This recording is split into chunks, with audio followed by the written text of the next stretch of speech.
English. Sorry. Is there a clicker? Each team has 20 minutes to present the case in front of the jury. Presentation will be timed with a chronometer.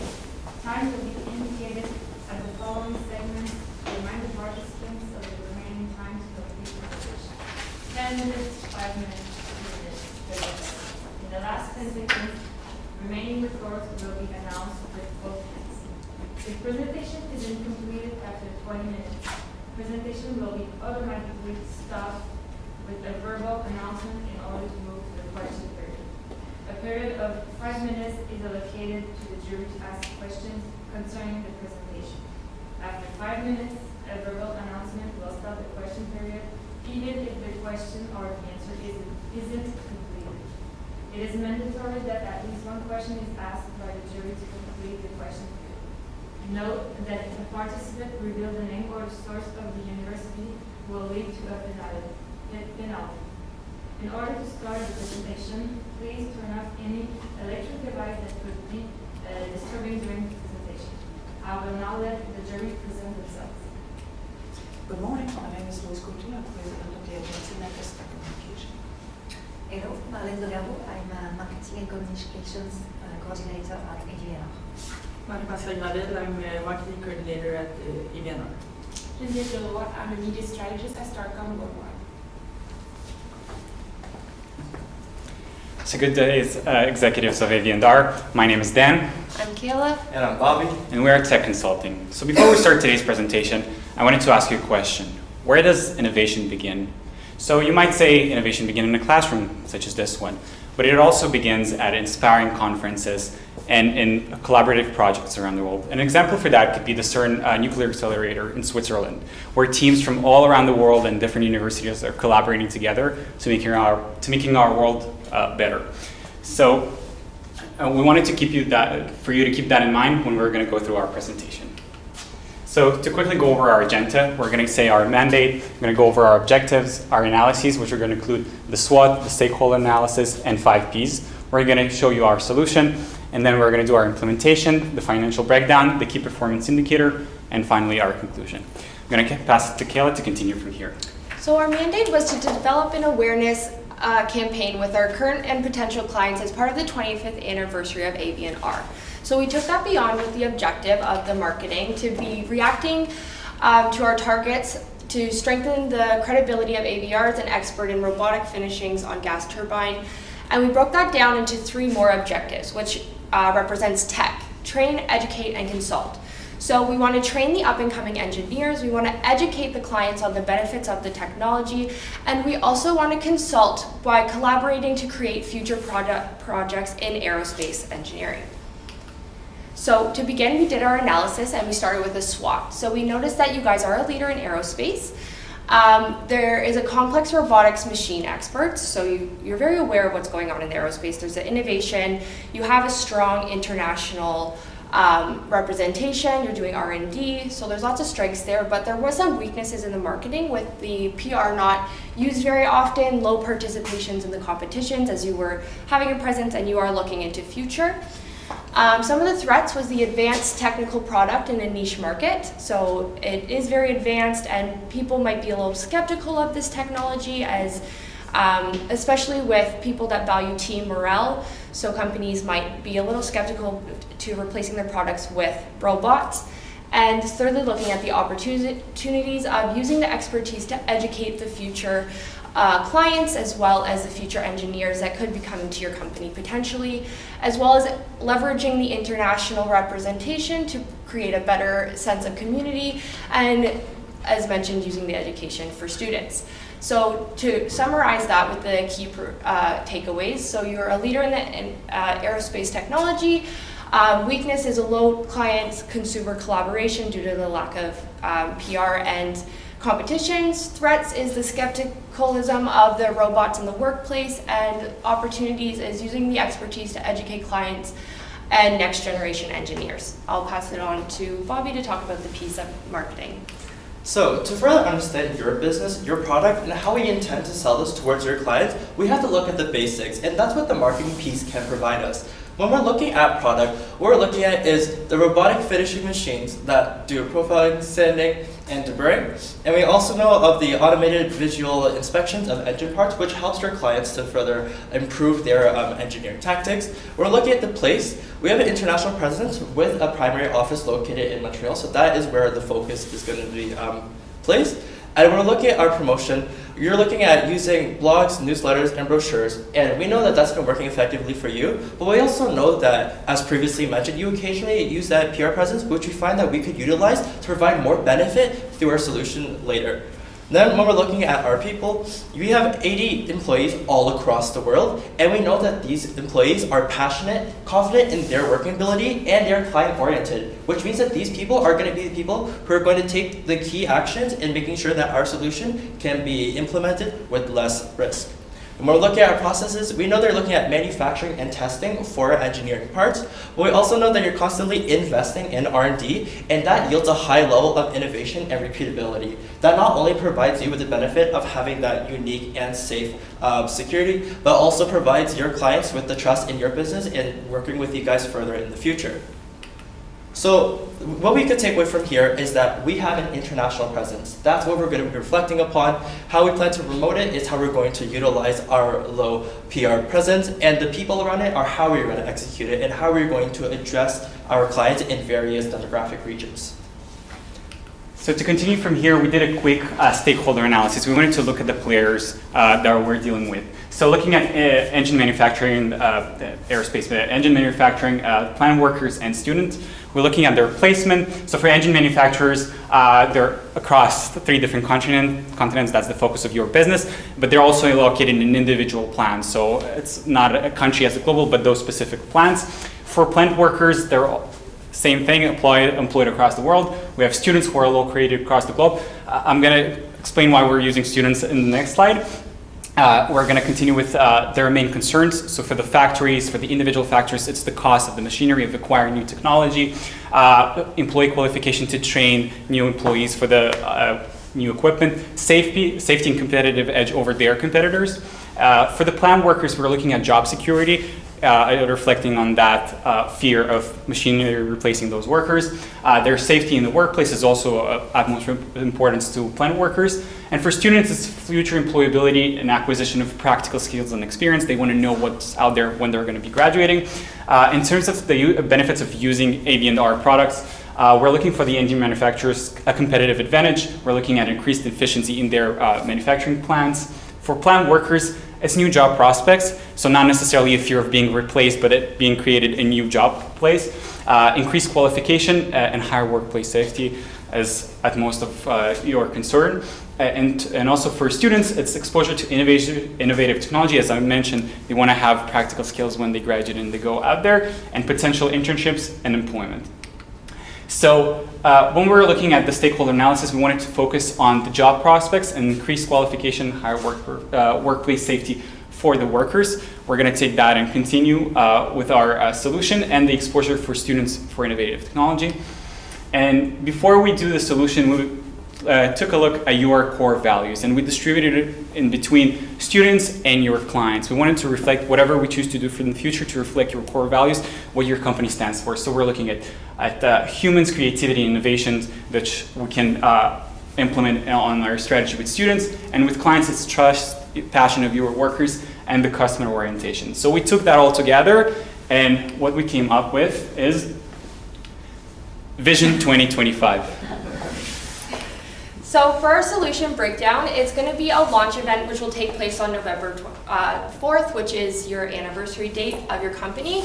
And it'll also have a competition component, which is going to be an annual event with students. So looking at the launch event, we do want to host it in Montreal, Quebec. It's going to be a large conference based on STEM research, and it will be an international conference. So we want people to come from all across the world, and we want to get schools and universities around the world involved as well. So it'll be a speaker series and a gala. We want to host it over 3 days, so people will come in on the Friday night, have a little opening ceremonies, speakers take place, and we'll explain more in the implementation. And then we will have student fees and client fees, so we can kind of up our budget, as well as the competition, which will take an annual approach. So this will the launch event, and then competition same date following years.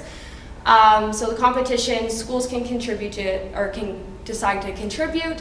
Clients will contribute their expertise and knowledge, so your clients can come to you with their problems that they're having with their company and have like a little bit of a middleman there. And position to contribute to aerospace technology, so we do want that to be the main focus.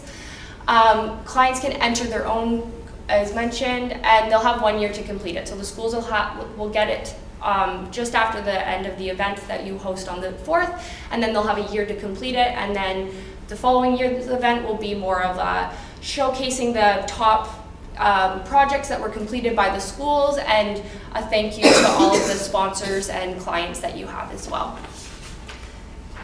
So, an annual conference with a year-long competition that we're hoping to have year-round, you must be asking how, and this is where the implementation will solve those very questions. In the short run, we're looking between now and within 4 months, and they'll handle a lot of logistical operations and organization. So that include organizing a team internally to plan out the logistical structure, how we want the days to go, what's going to be within the days, when do we have speakers, and when do clients get to engage with the students. Then we're looking at building marketing content for the event, but we're going to start off as a mystery content. You know, when you get marketing content that's like an event coming soon. You don't know what it is, but you are willing to pay more attention to it in the future days. Then we're looking at creating our sponsorship packages so that we can get other organizations and other a few of our clients as well to help sponsor our event that not only helps us financially, but also they play a working part in the logistics of the event. And then we're looking at starting research on location that we can host the event at and contacting them as well. We know that there are plenty of venues in Montreal that can fit this, but we want the ideal place, and especially one that can project the values of engineering and technology. When we're looking for interested speakers for the event, we know that there are a lot of micro influencers that are speakers for technology that we can find in metropolitan communities such as Toronto or Montreal, and we can contact them. When we're looking at creating delegate packages directed towards schools, we're making sure that our plans in various countries are creating those delegation packages that are relevant to our consumers, because we know that consumers from different locations have different experiences. So that's what we're trying to bring. Then we're looking for catering and hotel services. That is something that we can do alongside our venue selection. As for the midterm implementation, this is when we're going to start actually releasing the event to the public, so the clients and the students, kind of getting them familiar with where the location's going to be. We're going to have the hotels already set out, the catering already confirmed, as well as we'll be sending out those invitations. So we do have an example on the next slide, and we'll begin contacting schools to reach students. So we want to make a connection with the student bodies at the individual schools so they can actually directly advertise the event to the students, as it's a more direct way of doing that. And then we'll finalize the logistics and content for the event, so making sure we just have the speakers ready and the networking activities and the whole agenda set out for the 3-day event. And next is so this is an example of what we would want to send out to the prospective clients and attendees. Just a little more detailed would be the actual steps to attend the event, but that is something you'd want to send out through email or in your sponsorship packages. So continuing to the long-term implementation, we're looking to establish an easy communication platform with the event attendees and with our sponsors. So I wanted to emphasize really this point. Our key vehicle for the future is your clients. They're going to be the people who are going to follow up with the projects throughout the year. We want to utilize their knowledge and their expertise in the different fields that they're working with to have that vehicle to continue for many years. So we want to establish some sort of a communication with them and the attendees, so it wouldn't be just a one-time event. We want to have an engagement throughout the year. We want to capture the highlight and the shared different platforms. We want the event to be filmed. We want to do a lot of the inspirational talks that are going to be happening on the event to be spread out on your website and other marketing platforms. So that's also a very important point. And we want to provide sponsors with the event metrics, building for the future events. We want to know the success of this event, send feedback surveys to the participants and for your clients as well. And we want to send competition packages to participating schools. So that's beginning the year-long process of the competition that we're going to be engaging with schools. So we want to start that right away. After the event, follow up with clients on the student progress. Again, your clients as the vehicle to share their expertise with the students and follow throughout the year. And selecting student winners and begin planning the next year's event. I'm going to pass it on to Bobby to talk about cost allocation and revenues. Yeah, so when we're looking at this plan, we know that there's going to be a huge budget, but we're only given $35,000, and that's what we have to work around. So we decided that by planning an event like this, we are acquiring new revenue streams. So we're looking at roughly $350 for student admissions, and that's very similar to going to conferences such as the Ted Rogers Conference or the CABS Conference. Any student conferences that build on professional development are roughly around this range. We're looking at $300 for early bird pricing for those eager beavers who want to get there sooner, and $325 if you're bringing your squad, your group of friends, and your people that you can work with. And we're looking at $500 for professionals and clients who want to come. And we're looking at an estimated 2,000 attendees coming to our event. And we're looking at roughly having 70% of them being the professionals, 30% of them being the students. So this approximately comes up to a new revenue stream of $910,000, which is the new budget that we can add to work on. Following this, we're looking at our cost allocation. So we know that the event budget is $35,000 and $910,000, right? So you get $945,000 dispersed amongst percentiles. So the top ones would probably be event space and catering, because those will take up a lot of money, and especially feeding a lot of people. There's going to be some towards operational costs. And for accommodations, but most importantly, we're looking at using the money towards paid advertising, and we're going to be using Google Ads and also using SEO as a way to make sure that we are addressing the clients that we want to and the students that we want to more precisely. And we also allocated 5% towards our contingency planning. Because this is the first time your company is holding an event like this, we want to ensure that there is financial stability and that it can last for years to come. So looking at some of the key performance indicators that we hope to have out of this event is that we want to acquire 10 plus sponsorships for the case competition and event. So these will be your clients, as mentioned, and prospective clients that want to work with the students. So we feel 10 would be a good amount to have just participating in the event overall. We also want to acquire 2,000 plus attendees that will attend the event over the 3 days. So we might have some that can only attend the speaker series or the gala, but we want to maintain 2,000 for the entire 3 days. Thirdly, looking at the interest of 20 plus universities that want to participate in the actual case competition. These will be worldwide, mostly we're thinking in North America, as 76% of your manufacturing is done in America, but we also want to consider the other perspectives like Europe. And then also looking at an 80% response rate to the survey. So the survey is going to be really important to this event, as we do want it to be an annual event. So having the survey will really determine who would be returning to the event, what they liked about event, and kind of the changes you'll be able to make to the event as well. So we feel an 80% response rate would be reasonable to get a reasonable feedback from the attendees at the event. And I'll pass it over to Dan. So to conclude what you saw in today's presentation, so we started with from our mandate, with the need for an awareness campaign.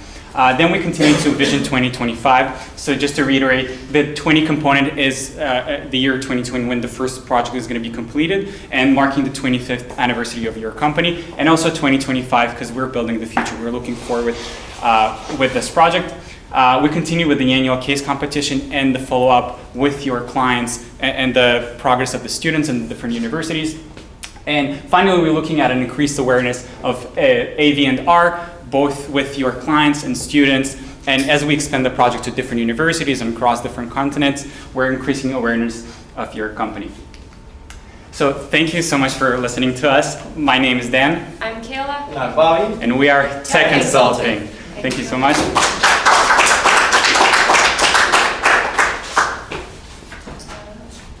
I have a question for you.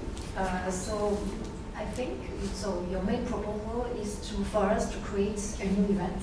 So a new event in a large market where there's a lot of competition between events worldwide in the aerospace market.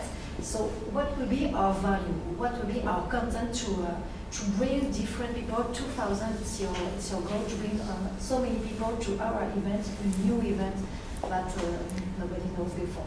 I think first of all, there's really a surge of interest. The reason why we mention the aerospace a lot, because it's really out there. It's a buzzword with companies like SpaceX that brings it to like more popular culture, and a lot of people are interested.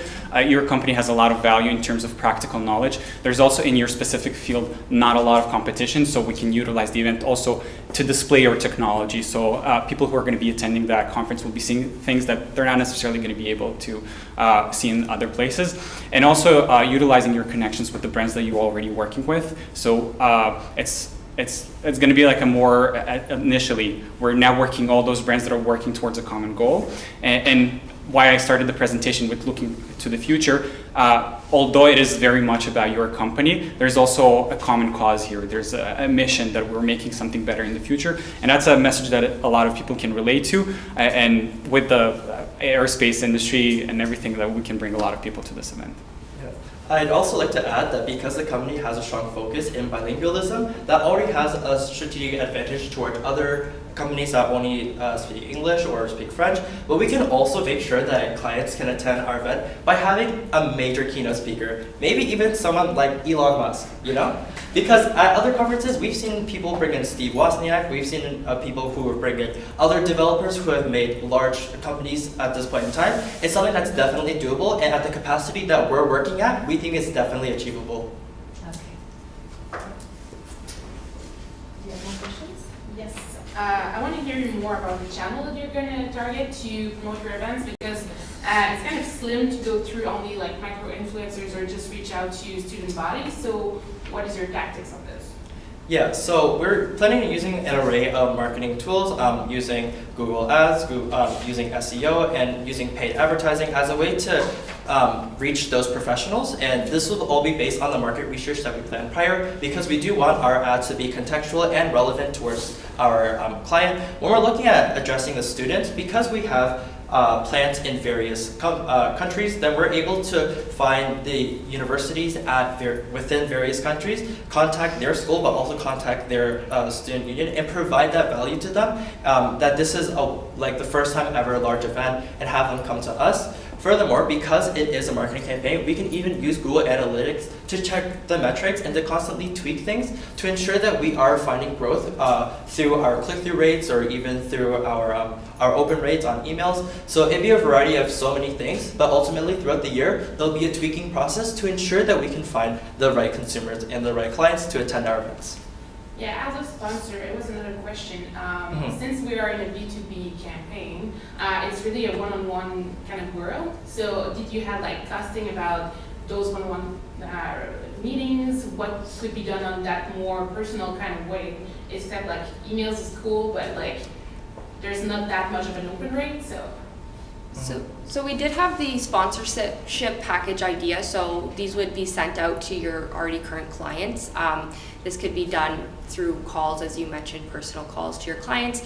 Just let them know that you are going to be hosting an event, and if they would like a sponsorship package, to give them the details of what the event's going to entail, what the benefits they'll get out of the event, the prospective students that will be going to the event, and just any details that they have to give back to the students as well, through any issues that they might be having that they would want to bring to the students, and just try to get that collaboration and innovation mindset throughout the sponsorship package as well. And another component to that, what we're mentioning it throughout the presentation, is part of our pitch is their collaboration with universities. It's very much, and when we're going to be scouting for those universities and different departments that we want to collaborate with, your clients are going to be part of that process. So that personal approach with them, with the universities, because it's very much in their interest. A lot of innovation happens specifically at universities, at engineering faculties. So identifying, maybe giving them more say in the process of selecting those faculties that they want to work with throughout the year is very much part of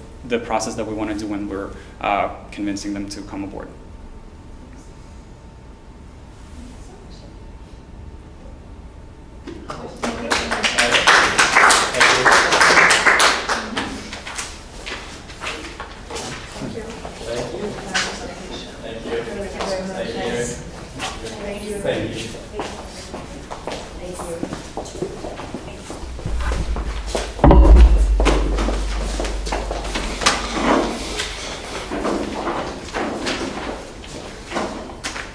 It's lunchtime.